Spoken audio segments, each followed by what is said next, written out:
Barcelone vient de surprendre ses fans en annonçant cette excellente nouvelle et je vais tout vous montrer en détail ici dans cette vidéo, mais nous devons d'abord parler de l'avenir d'un joueur de Barcelone qui n'est pas au club pour le moment, et à la fin de la vidéo, je veux connaître votre opinion sur le sujet ici dans les commentaires. Il a été confirmé aujourd'hui que l'Atlético de Madrid est extrêmement satisfait des performances du défenseur Clément Lenglet et que le club est actuellement très intéressé par l'achat permanent du joueur lors de la prochaine fenêtre de transfert.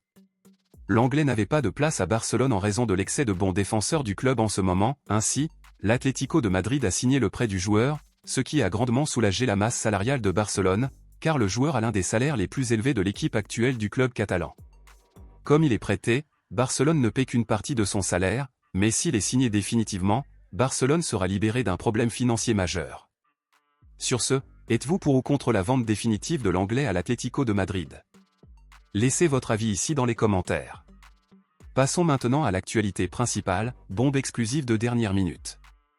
Après les controverses impliquant les latéraux de Barcelone lors des derniers matchs du club catalan, il est devenu plus que clair que le conseil d'administration devait agir de toute urgence pour recruter un nouvel arrière latéral en janvier, en particulier un arrière gauche, et avec cela, deux noms viennent d'émerger comme option pour Barcelone. La première option, comme nous le savons déjà, est le Canadien Alphonso Davies, 24 ans, qui joue actuellement pour le Bayern Munich, où, pour le signer, Barcelone n'aura pas besoin de dépenser d'argent puisque le joueur est actuellement en fin de contrat avec son club. La deuxième option qui a émergé aujourd'hui lors de la réunion du conseil d'administration de Barcelone est le nom de l'Espagnol Hugo Bueno, 22 ans, qui joue actuellement pour Feyenoord.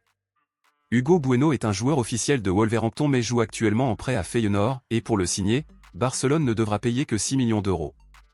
Les deux joueurs sont de bonnes options, mais le club analysera certainement d'autres noms sur le marché, cependant, pour le moment, il est confirmé que ces deux-là figurent actuellement en tête de liste du club catalan. Compte tenu de cela, à votre avis, si Barcelone devait recruter un nouvel arrière gauche en janvier, lequel de ces deux préféreriez-vous signer, Alphonso Davies ou Hugo Bueno? Dites-le moi ici et je lirai votre commentaire, je vous verrai dans la prochaine vidéo.